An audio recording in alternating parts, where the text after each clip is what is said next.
এগুলো শিবু হাজরা জোর করে লিখে নেয়, ওরা দিদি নারাজ, ওরা দেবে না, ওদেরকে রাত্রে করে তুলে নিয়ে গেছে। 70টা বাইক এসছে, হাজার থেকে বাহিনীর বাইক এসে কেউ কিছু বলে না।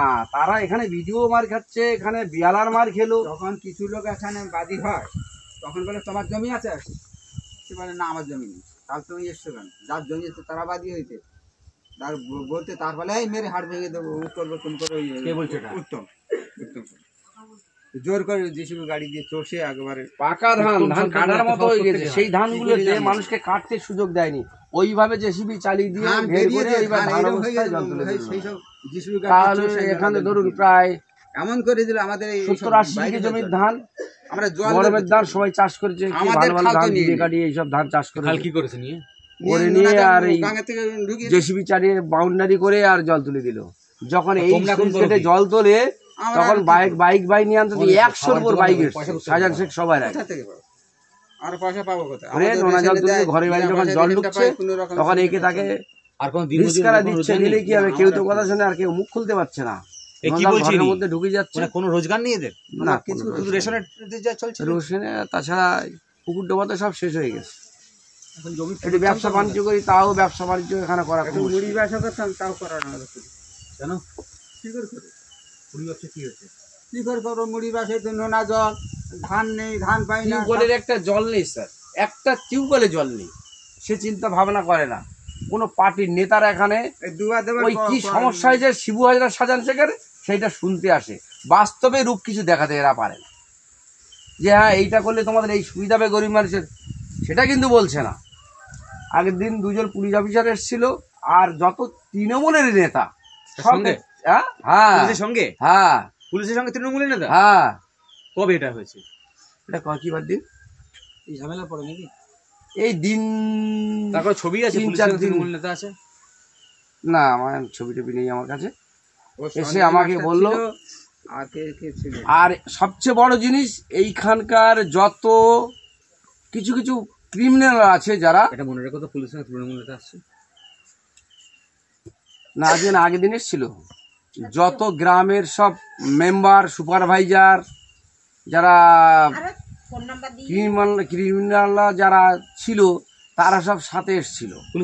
হ্যাঁ, কারণ একা একা ঢোকার ক্ষমতা সন্দেশখালীর বুকে নেই, এটা 100%।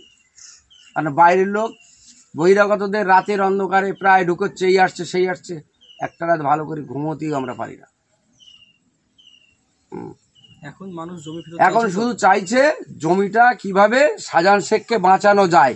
তৃণমূল নেতাদের এই হচ্ছে কীর্তিকলাপ, দিনের পর দিন কি হচ্ছে এই সমস্যা। ঠিক আছে, দেখছি, ওই দেখছি মানে বাদের খাতায় না।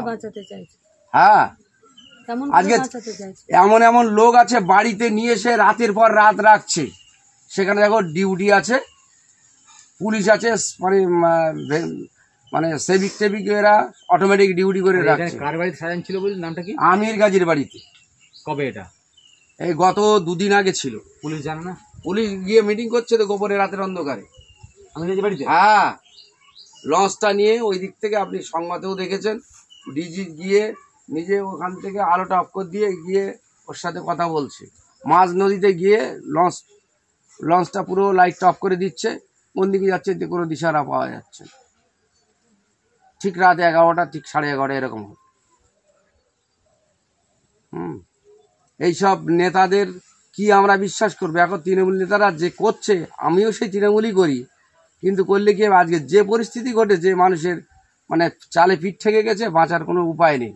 মরতে যদি হয় শেষবারের মতো নড়বো, যা হবে হবে, যদি কিছু করার থাকে তাহলে দেখতে হবে, যদি কিছু করার না থাকে কিছু করার নেই।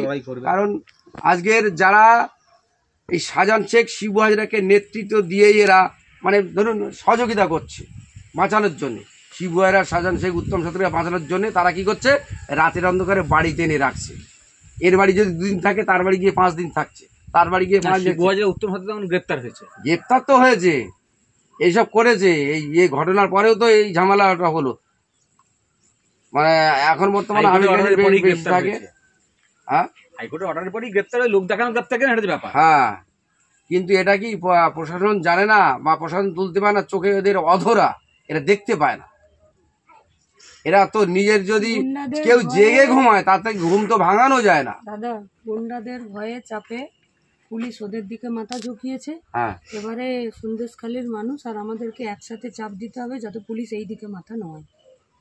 দেখুন সেটা সেটা আপনারা নেতৃত্ব আমরা আছেন। লড়াইয়ে ভেঙে নামবো। পড়লে হবে না। হ্যাঁ, নামুন, আমাদের কোনো সামনে সমস্যা রাখতে নেই, হবে আমরাও তো লড়তে চাই, কিন্তু সঙ্গে একটাই কথা, শুধু মানুষের ভাগাভাগি করবেন না।